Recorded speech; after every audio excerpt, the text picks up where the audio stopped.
안녕하세요. 사랑하는 남자친구와 결혼을 앞두고 있던 20대 후반의 여성입니다. 제가 과거형으로 표현하는 이유는 말하지 않아도 아시겠지요? 파혼했어요. 사귈 때는 자상하고 다정하기가 정말 하늘의 별도 따다줄 것 같았던 남자친구가 본격적으로 결혼을 준비하기 시작하자 전에 없던 모습들을 보였거든요. 속된 말로 저를 다잡은 물고기라고 생각하기라도 했는지 말이에요. 변해버린 남자친구에게 크게 실망했고 똥인 걸 알게 된 이상 굳이 맛을 볼 필요는 없잖아요. 이미 헤어지긴 했지만 편의상 남자친구라 칭하겠습니다. 남자친구와 저는 친구의 소개로 만났어요. 결혼을 전제로 한 진지한 소개는 아니었고요. 쑥스러운 이야기지만 제가 워낙 낯도 많이 가리고 숫기가 없어서 대학교 때 선배 오빠랑 잠깐 사귀었던 걸 제외하곤 제대로 된 연애를 한 번도 해보지 못했거든요. 어려서부터 줄곧 친하게 지내온 친구는 그런 저를 딱하게 여겼던 모양이에요. 저더러 30살이 되기 전에 친하게 연애 좀 해보라며 제가 부탁한 것도 아닌데 소개팅 약속을 잡아왔습니다.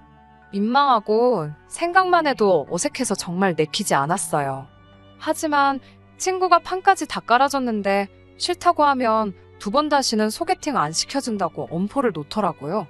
그런 소리를 들으니 왠지 아쉬워서 그렇게 남자친구를 만나게 되었네요. 남자친구의 첫인상은 단정했고 매너 또한 젠틀했어요. 하지만 외모보다도 인상적이었던 건 남자친구의 취향이었지요.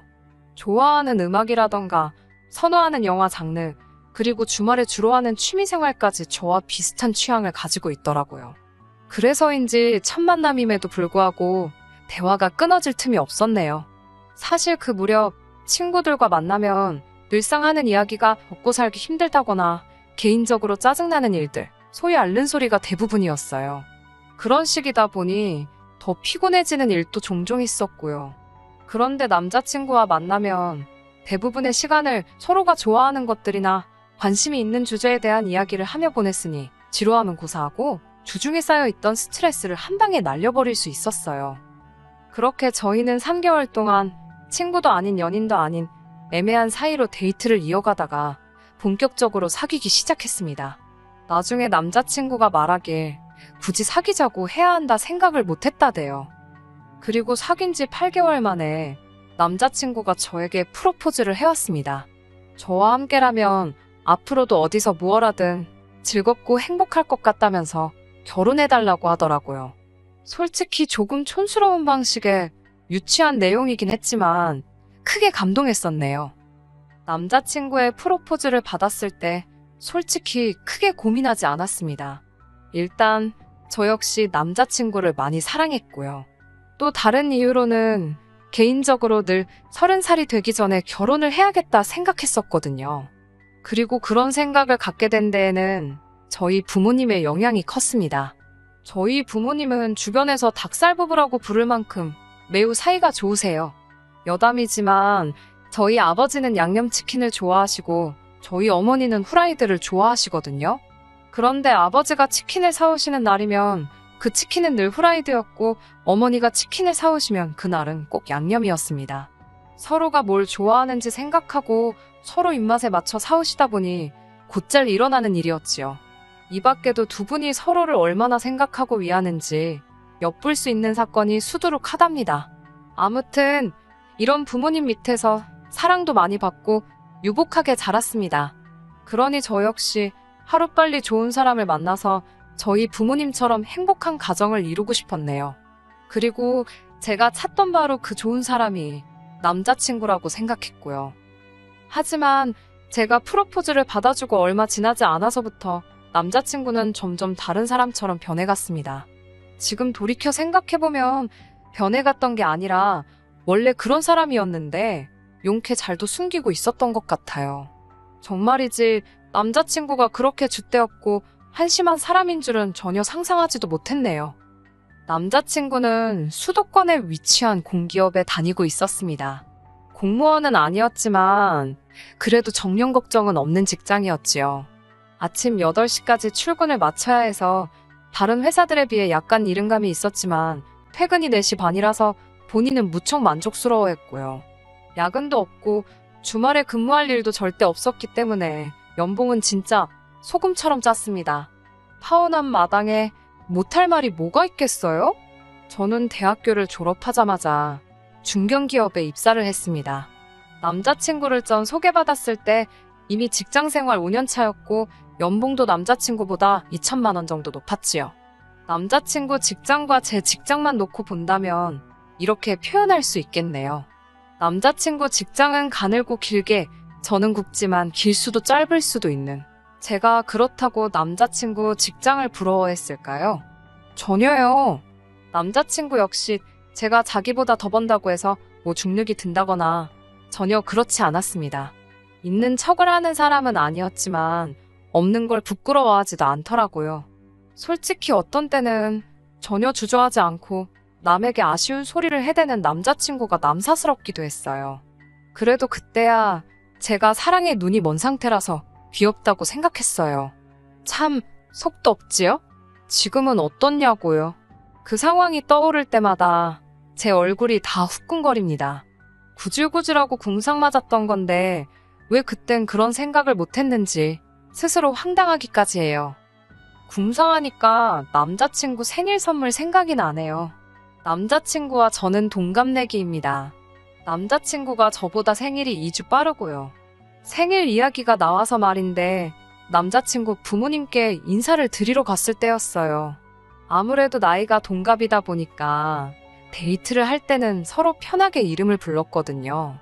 그런데 처음 인사를 드리러 가던 날이었어요. 문득 이름으로 불러도 괜찮을까 싶더라고요. 그렇다고 자기라고 하자니 그것도 어른들 앞에선 좋아 보일 것 같지 않고 결국 저나 남자친구나 적당한 호칭을 찾는 데는 실패했습니다. 그래서 서로 최대한 이름이나 호칭은 생략하고 적당히 운을 띄워서 대화를 하자고 입을 맞췄지요.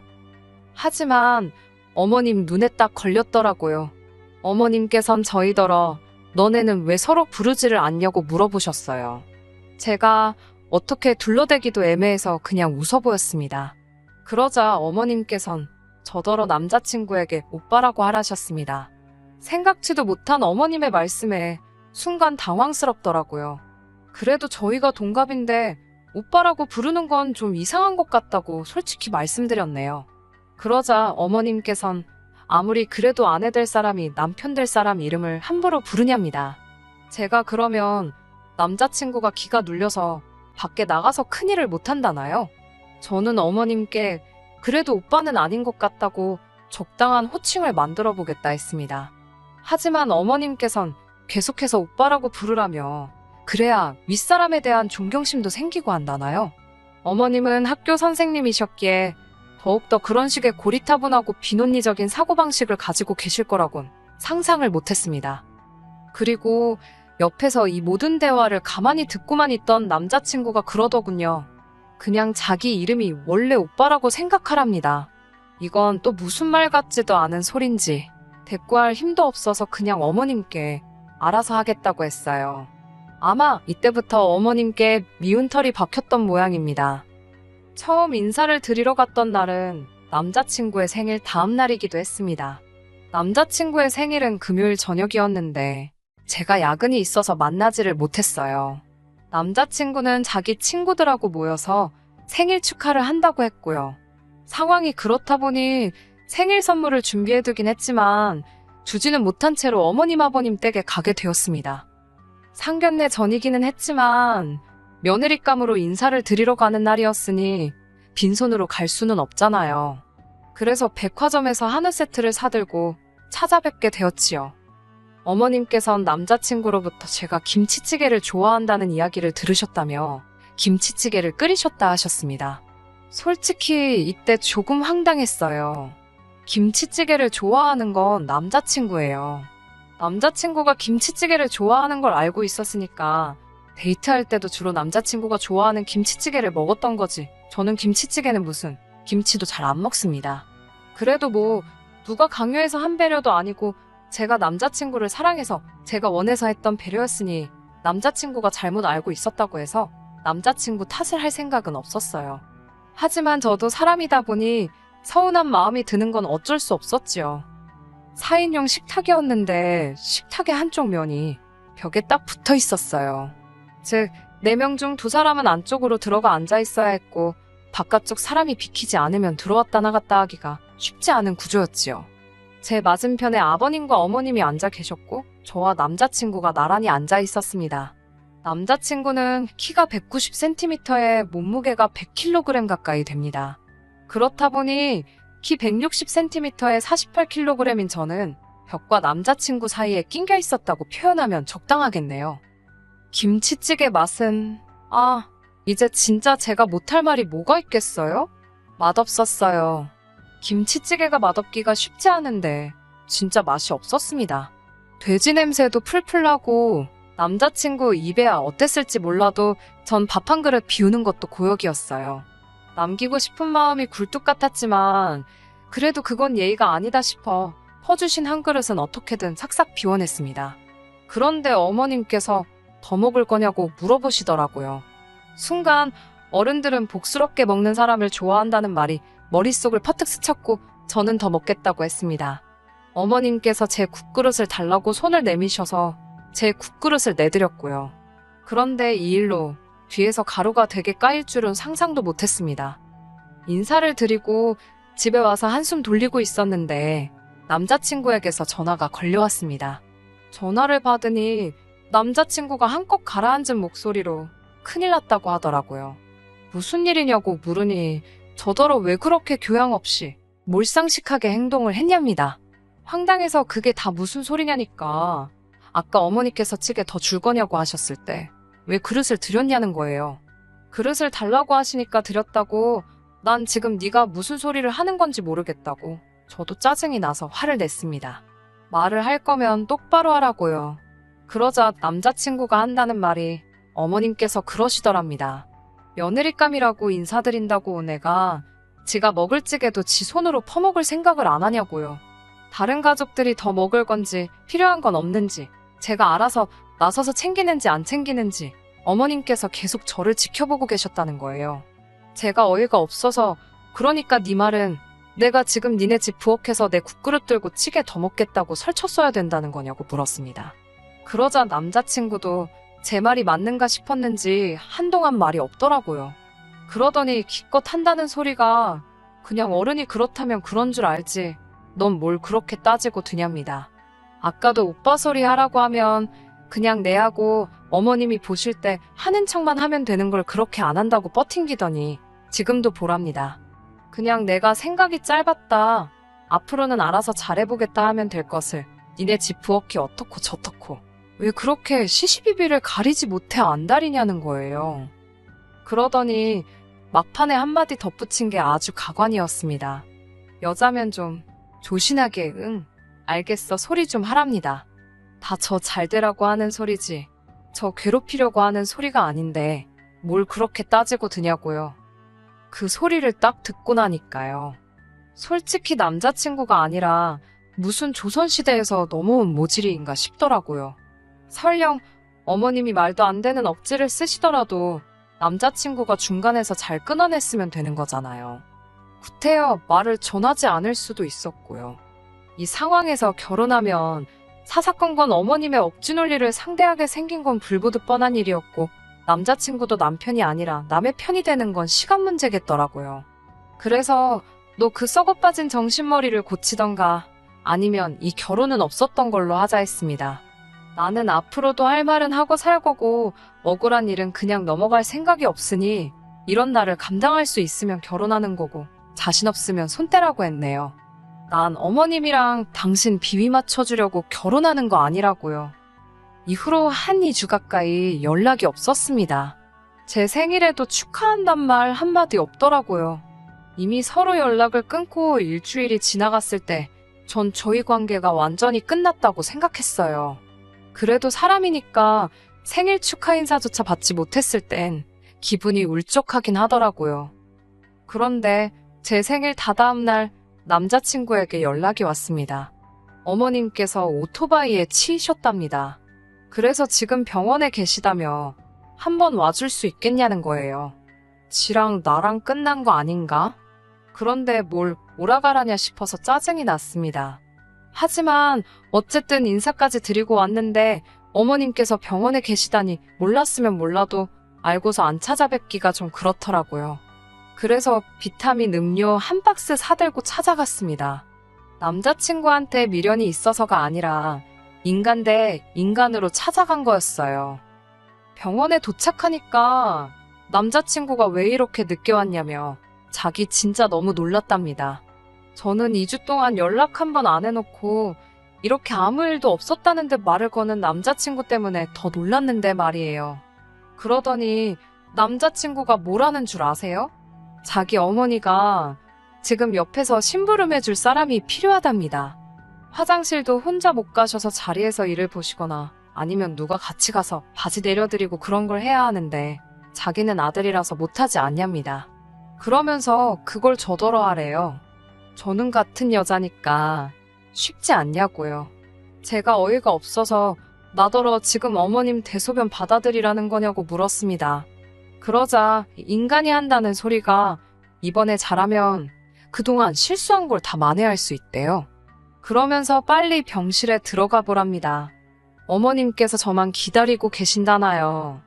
진짜 어이가 없고 이 인간이 나를 뭘로 보고 이러나 싶더라고요. 비타민 음료까지 사들고 간 내가 미친 X다. 별의별 생각이 다 들더라고요. 남자친구에게 아무래도 내가 잘못 온 것 같다고 나는 인사나 드리러 온 거지 무슨 병수발 들러온 것도 아니고 어머님한테 잘 보이고 싶은 생각도 전혀 없다 했습니다. 그리고 나만 어머님한테 점수 깎였냐? 너도 너희 엄마도 나한테 점수 오지게 깎였다고도 말해줬지요. 무슨 너희 부모님한테만 며느리감 고르는 선택권 같은 게 있는 줄 아냐고. 나도 내 시댁을 고르는 자유가 있다고 탁 사붙여 버렸네요. 그 말을 끝으로 딱 뒤돌고 병원을 나오려는데 남자친구라는 인간이 한다는 소리가 그러면 알겠답니다. 지난번 자기 생일 때 선물 안 주지 않았냐면서 어머님 대소변 수발 들어드리는 걸로 생일 선물 퉁치재요. 진짜 뭐 이런 XX가 있나? 너 나한테 뭐 맡겨놨냐고 생일 선물 같은 소리 한다고 니네 엄마 아픈데 아들이란 자식이 나와서 헛소리나 하고 있고 너 낳고 미역국 먹었을 네 엄마가 불쌍하다고 아주 온갖 욕을 귀에 때려박아주고 왔네요. 넌 뭐 손이 없냐 발이 없냐 그리고 간병인이 필요하면 불러 돈 주고 부르라고 아주 병원이 떠나가라 악다구니를 쓰니까 지도 귀까지 벌게 져서는 솔직히 소리 지른 저도 잘한 건 없지만 쪽팔리기도 했지만 속은 후련합니다. 그게 남자친구와 저희 마지막 만남이었어요. 이후로 듣기로는 어머님의 부상이 생각보다 심해서 한 6개월은 꼼짝없이 병원에 계셔야 한다나 봐요. 잘난 아드님께서 뭐 어떤 방법을 찾아도 찾지 않았겠어요? 관심 전혀 없고요. 까딱하면 결혼도 하기 전에 며느리감이라고 못 볼 꼴 별의별 꼴 다 볼 뻔했는데 잘됐다 싶지요. 조상신이 저를 도와주셨다 싶고요. 진짜 언제가 될진 모르겠지만 만약 저에게 다시 한번 사랑의 기회가 온다면 최소한 3년은 만나보려고요. 끝까지 들어주셔서 감사합니다. 오늘의 사연은 여기까지입니다. 구독과 좋아요, 알람 설정 부탁드리고 더 좋은 사연으로 다시 찾아뵙겠습니다. 감사합니다.